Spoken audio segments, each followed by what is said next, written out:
Então, temos aí uma donzela ou uma guerreira? E de que trata? É sobre um filme de conto de fadas ou sobre a Xena, princesa guerreira? Alô, velhinho, eu sou o André, esse canal Produzindo, lugar onde eu comento filmes na visão de quem cria, na visão do roteirista. E esse filme eu já tinha, inclusive eu assisti o trailer dele, que já tá aqui comentado no canal, vou deixar aqui linkado pra te poder assistir também. Então, a partir do trailer já tinha algumas boas expectativas por esse filme, só que no caminho, antes de eu chegar até o filme, um amigo, um conhecido, um familiar praticamente, ele chegou dizendo: bah, eu assisti o filme Donzela, muito bom, não sei o que, e ele começou a me contar o filme.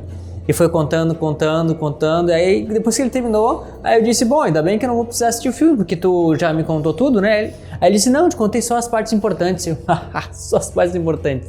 Então, se tu me encontrar na rua, por favor, não me conta o filme. Mas enfim, eu esperei dar uma esquecida no que ele falou, para eu poder assistir o filme depois, e assisti, e gostei bastante. Ele é inovador, não diria, mas ele é bem construído, e é sobre ele que a gente vai comentar hoje.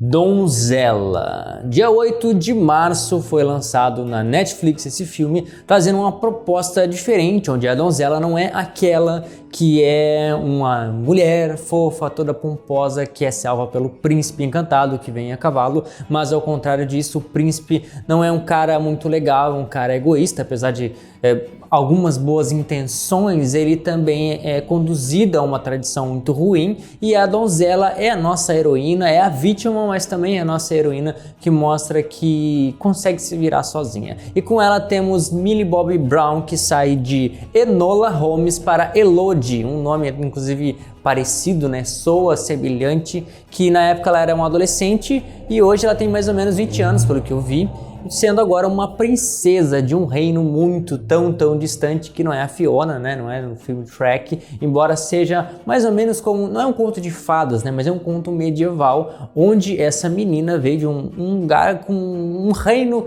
meio empobrecido, que ganhou a chance de ter uma das suas filhas casadas com um príncipe de um reino muito próspero. Só que esse reino aí não é uma coisa muito legal. A gente vê nas primeiras cenas, antes mesmo de chegar ali na Elodie, que um rei com os seus soldados, os seus guerreiros estão numa caverna prontos para lutar contra um dragão. E logo de início a gente não sabe, porém mais pra frente a gente vai ver que o que eles foram fazer ali não foi exatamente lutar contra o dragão, mas eliminar a sua descendência, os seus 3 filhotes. Portanto, é uma dragoa, uma mãe dragão, que estava ali protegendo, né, simplesmente zelando pela sua família, e aquele reino todo apavorado com uma criatura dessa espécie muito maior do que o ser humano, foi e matou os bichinhos. Só que eles seriam para um dragão? Óbvio que não. Então morreram todos, exceto o rei, que teve ali uma misericórdia concedida ao dragão, desde que ele entregasse, como forma de vingança a essa dragoa, as suas 3 filhas, e que isso se perpetuasse como uma tradição para que ela pudesse, digamos que, manter uma certa vingança. Enfim, nesse sentido ele tem mais um formato de conto de fadas, ou que seja um conto medieval, onde, assim, por que isso seguiria por séculos, o quanto o dragão sobreviveria se matando ou comendo. Acho que eu não comia essas vítimas, porque não importa, a questão é a história toda, o contexto, o objetivo, como as coisas acontecem, o porquê, como termina, o desfecho,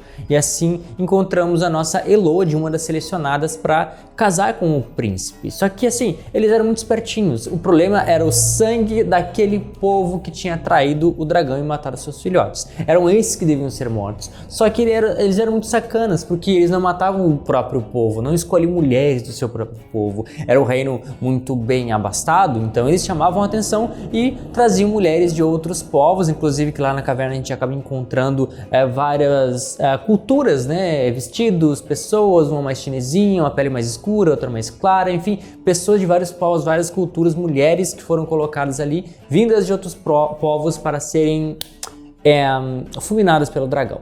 Enfim, então eles sacrificavam outras pessoas, né, 3 mulheres, para que enfim o príncipe possa, com a 4ª mulher, casar sem se preocupar que ela não faz parte dessa tradição. E assim Elodie é colocada e jogada pelo lindo príncipe que prometia uma vida de viagens e belezas lá para dentro dessa caverna. E ali a gente já vê o dragão se apresentando como se assim, bah, mais um dia, finalmente, mais uma princesa para eu fulminar, para eu correr atrás. Espero que não demore muito para essa morrer, porque eram para ser 3, a primeira já foi.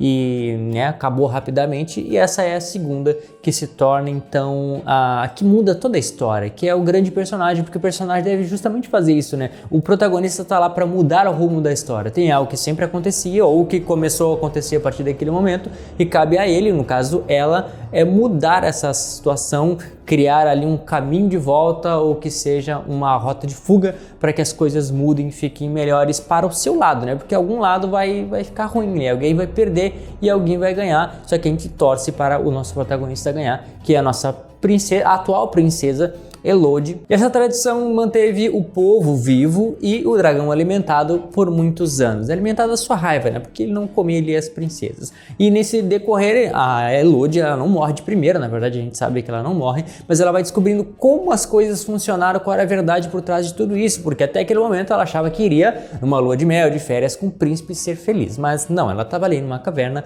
machucada, sendo perseguida por um dragão feroz, com sede de vingança e com muitos corpos espalhados por ali. E ali então ela descobre que muitas outras princesas de vários reinos diferentes foram mortas ali e que talvez alguma outra tivesse sobrevivido, né? Ela encontrou ali um mapa, encontrou também uns bichinhos azuis, resplandecentes, fosforescentes, eu acho que é a palavra certa, que curam as feridas. Ela vai descobrindo algumas coisas que ela não conhecia antes e uma esperança. Bom, de repente alguma princesa saiu, existe um mapa, existe um caminho, existe um outro lugar e ela foi, tentou e viu que não, na verdade muito provavelmente nenhuma delas teria sobrevivido, simplesmente teria morrido de uma forma diferente do que as outras. E o que salvou ela, enfim, foi o coração arrependido de um pai, porque o pai dela que deu ela em casamento, sabendo dessas condições, mas sabendo também que existia um povo que carecia de condições financeiras para que pudesse sobreviver, ele fez isso, mas com pesar no coração. Ele entregou a filha dele, pegou ali o ouro, o dinheiro,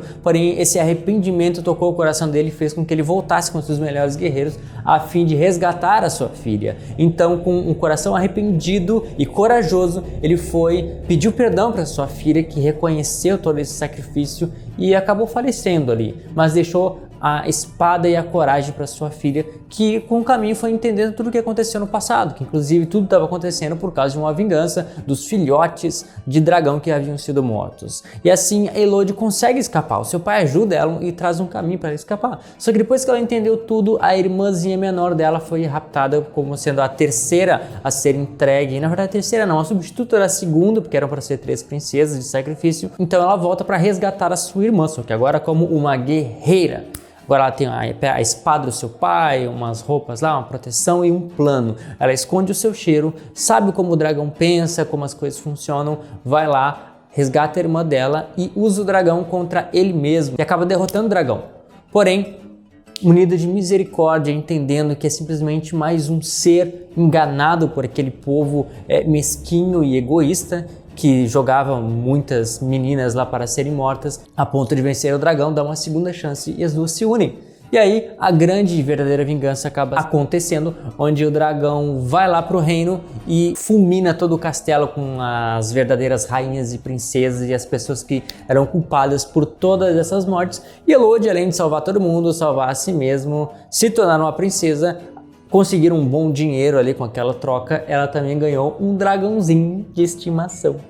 Então não tem muito o que dizer sobre essa história. É uma história original, uma história fluida, uma história empolgante, não é demorada, muito bem representada por Millie Bobby Brown.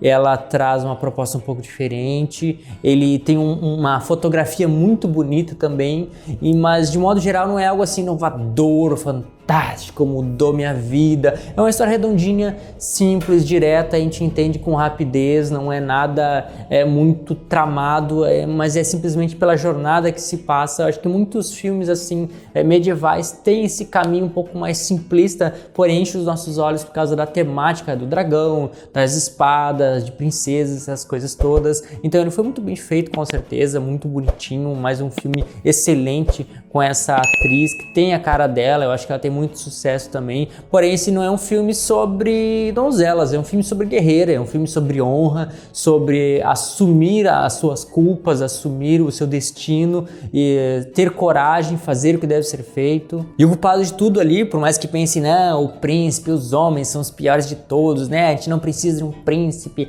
não precisamos de um rei, nós nos viramos sozinhos. Não, o culpado ali não era só o príncipe, o culpado era o reino todo. Começou com um rei egoísta, na verdade um rei fraco e não honroso, que ele aceitou trocar as suas filhas, a sua família, o seu reino pela sua vida, que ele fez uma escolha errada e acabou criando toda uma tradição errada de um reino inteiro. Então dá para ver que pela escolha errada de um homem, todo um reino padeceu e sofreu por causa disso, né? Se tornou mesquinho. Então o problema não são os homens, não são os príncipes, mas sim a escolha errada de alguém que está com uma autoridade nas suas mãos, né? E a escolha certa da nossa nova princesa ali acabou ajudando e resolvendo muitas questões, é simplesmente isso, né? Mas que sim, as princesas não são tão dependentes e que sim, as princesas têm todos os direitos, assim como as rainhas, os reis, enfim, os seus reinos, de reinar na sua própria vida e no reino que lhe é concedido. Então, velhinho, esse foi o filme Donzela. Me diz aí se tu gostou dele, se tu gosta de filme assim mais medieval, mais legalzinho, se tu gosta dos filmes dessa atriz também. E isso é tudo, pessoal. Muito obrigado pelo teu gostei, obrigado por ter assistido o vídeo até aqui e te vejo no próximo episódio de Producena.